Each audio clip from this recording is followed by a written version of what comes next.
কোনো ফ্যাসিস্ট তার দোসর যাতে আজকের এই মহান সংসদে বক্তব্য দিয়ে সংসদকে কলুষিত করতে না পারে।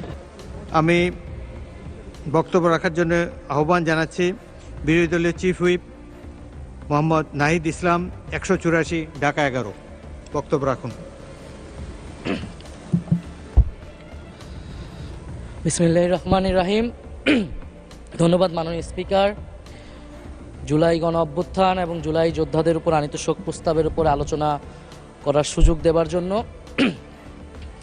আজকের দিনটি আমাদের জাতীয় জীবনে অনেক ঐতিহাসিক একটি দিন, ব্যক্তিগতভাবে আমার জীবনেও। 2024 সালের 5ই আগস্ট তথা 36শে জুলাই শাহবাগ থেকে ছাত্র জনতার মিছিল নিয়ে আমি এবং আমার সহযোদ্ধারা এই জাতীয় সংসদের প্রাঙ্গণে আমরা এসেছিলাম। ছাত্র জনতাকে সাথে নিয়ে ফ্যাসিস্ট মুক্ত করেছিলাম এই মহান জাতীয় সংসদকে। সেই দিন আমাদের ভূমিকা ছিল বৈপ্লবিক। আজকে একটা ভিন্ন প্রেক্ষাপটে গণতান্ত্রিকভাবে নির্বাচিত হয়ে আজকের এই মহান জাতীয় সংসদে কথা বলতে পারছি, সেজন্য মহান আল্লাহ তাআলার কাছে এবং জুলাই গণ অভ্যুত্থানের সকল শহীদদের কাছে কৃতজ্ঞতা প্রকাশ করছি। মাননীয় স্পিকার, হাজারো শহীদের রক্ত মানানো আর অসংখ্য আহত পঙ্গু দেশপ্রেমিকের সর্বস্ব ত্যাগ করা মহান গণ অভ্যুত্থানের ফসল এই সংসদের অভিভাবক হিসেবে নির্বাচিত হয়ে আপনাকে অভিনন্দন জানাচ্ছি। মাননীয় সংসদ নেতা, মাননীয় বিরোধী দলীয় নেতা এবং মাননীয় বিরোধী দলীয় উপনেতা এবং সকল মাননীয় সংসদ সদস্যদেরও অভিনন্দন জানাই। আমি শ্রদ্ধার সাথে স্মরণ করছি আমার সেই ভাই বোনদের যারা নিজের বুক বুলেটের সামনে উন্মুক্ত করে দিয়ে আমাদের আবারও স্বাধীন করে নিজেরা স্মৃতি হয়ে গিয়েছে। আমরা তাদের শাহাদাত কবুলের জন্য মহান আল্লাহর কাছে দোয়া করছি। একই সাথে আহত ও পঙ্গু জুলাই যোদ্ধা ভাই বোনদের প্রতি আমার সবটুকু আবেগ, শ্রদ্ধা আর ভালোবাসা দিয়ে কৃতজ্ঞতা জানাচ্ছি। তাদের সুস্থতা কামনা করছি। তাদের অমূল্য জীবন, রক্ত আর অপরিসীম ত্যাগের ফলে আমরা আজ সংসদ সদস্য। 24-এর গণ অভ্যুত্থানের বৈষম্য বিরোধী ছাত্র আন্দোলনের নেতৃত্বে অংশ নিয়েছিল ছাত্র, শ্রমিক, কৃষক, শিক্ষক, অভিভাবক, সাংস্কৃতিক কর্মী, আলেম সমাজ, তরুণ সেনা অফিসার ও সৈনিকগণ ও প্রবাসী বাংলাদেশি ভাই ও বোনেরা। অভ্যুত্থানে গুরুত্বপূর্ণ ভূমিকা রেখেছে আমাদের নারী সমাজ। সামনে থেকে নেতৃত্ব দিয়েছে ও নির্যাতিত হয়েছে। আন্দোলনে প্রাইভেট বিশ্ববিদ্যালয়, মাদ্রাসা ও স্কুল কলেজের ছাত্রছাত্রীদের ভূমিকা ছিল তাৎপর্যপূর্ণ। গণ অভ্যুত্থানে ভ্যানগার্ডের ভূমিকা ছিল ফ্যাসিবাদ বিরোধী রাজনৈতিক দলের নেতাকর্মীরা। স্মরণ করছি ছাত্রদল, ছাত্র শিবির, ছাত্র শক্তি, ছাত্র অধিকার পরিষদ এবং বিভিন্ন ইসলামপন্থী ও বামপন্থী ছাত্রকর্মীদের যারা সাহসিকতার সাথে লড়াই করেছিল বৈষম্য বিরোধী ছাত্র আন্দোলনে। মাননীয় স্পিকার, 24 মানে কেবল 24 না, এর পিছনে রয়েছে বিশাল প্রেক্ষাপট। আমি স্মরণ করছি 47-এর আজাদির লড়াই, 71-এর মহান মুক্তিযুদ্ধ এবং 24-এর ছাত্র জনতার গণ অভ্যুত্থান এবং সকল জাতীয় শহীদকে। এ সকল ঐতিহাসিক জাতীয় সংগ্রামের ধারাবাহিকতায় আজকের বাংলাদেশ গৌরব নিয়ে দাঁড়িয়ে আছে।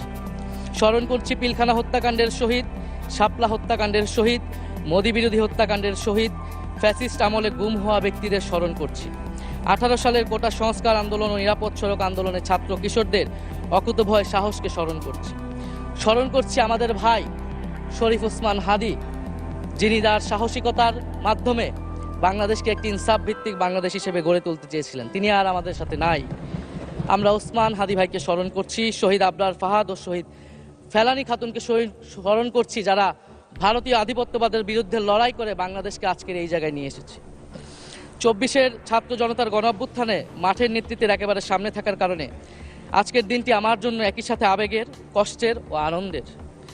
আমাদের সংগ্রামের সাথী শহীদ আবু সাইদ, শহীদ মুগ্ধ, শহীদ ওয়াসিম, 4 বছরের শিশু আহাদ, 6 বছরের শিশু রিয়া গোপ সহ প্রায় 150 শিশু শহীদ। মাননীয় স্পিকার, পুলিশের এপিসি থেকে ফেলে দেওয়া শহীদ ইয়ামিন, সাভারের আশুলিয়ায় ভ্যানের উপরে জীবন্ত অবস্থায় আগুনে পুড়িয়ে মারা কিশোর শহীদ সজল সহ অগণিত মানুষের স্মৃতি আমাকে প্রচণ্ডভাবে নাড়া দিচ্ছে। মাননীয় স্পিকার, আপনি মাননীয় সংসদ নেতা, বিরোধী দলীয় নেতা সহ সংসদের সকল সদস্য এবং আপনার মাধ্যমে দেশবাসীর উদ্দেশ্যে আরও স্মরণ করিয়ে দিতে চাই মাকে উদ্দেশ্য করে লেখা চিঠি 10ম শ্রেণীর ছাত্র শহীদ আনাসের, যিনি বলেছিলেন, একটি প্রতিবন্ধী কিশোর, 7 বছরের বাচ্চা, ল্যাংড়া মানুষ যদি সংগ্রামে নামতে পারে তাহলে আমি কেন বসে থাকবো ঘরে?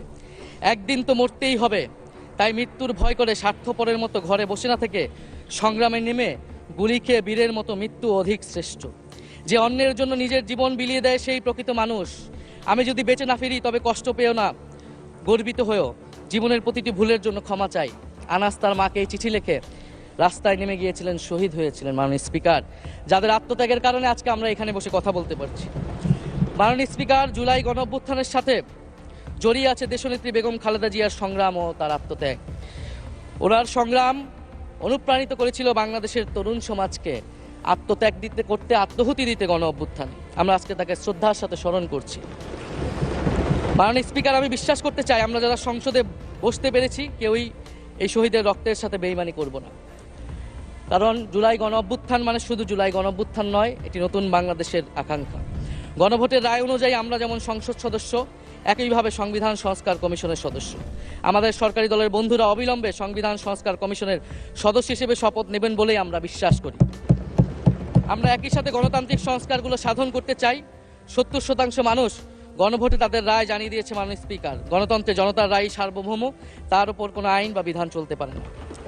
মাননীয় স্পিকার, আমরা বিচার চাই, জুলাই গণহত্যার বিচার চাই, শরীফ ওসমান হাদি হত্যার বিচার চাই, গুম খুনের বিচার চাই, বিগত সময়ে হওয়া লুটপাট এবং দুর্নীতির বিচার চাই। জুলাই মানেই নতুন বন্দোবস্ত, গণতান্ত্রিক অন্তর্ভুক্তিমূলক বৈষম্যহীন দেশ। জুলাই মানে আধিপত্যবাদ মুক্ত, ফ্যাসিস্ট মুক্ত দেশ। জুলাই মানে মানবিক মর্যাদা ও দায় ও দরদের বাংলাদেশ। মাননীয় স্পিকার, আমি শেষ করবো একটি কথা বলেই। আজকে সবাই এক বাক্যে স্বীকার করে নিয়েছেন যে জুলাই গণ অভ্যুত্থানের শহীদদের কারণে আমরা এই মহান সংসদে বসতে পেরেছি এবং এই মহান সংসদে আমরা সকলেই ফ্যাসিবাদ মুক্ত, ফ্যাসিবাদ বিরোধী লড়াইয়ের সৈনিকেরা এখানে আসিছি। আপনার প্রতি নিবেদন থাকবে কোনো ফ্যাসিস্ট তার দোসর যাতে আজকের এই মহান সংসদে বক্তব্য দিয়ে সংসদকে কলুষিত করতে না পারে। আমরা ফ্যাসিস্ট মুক্ত, আমরা ফ্যাসিবাদের দোসর মুক্ত জাতীয় সংসদ চাই। মাননীয় স্পিকার, আপনাকে ধন্যবাদ। ইনকিলাব জিন্দাবাদ। ধন্যবাদ মাননীয় বিরোধী দলীয়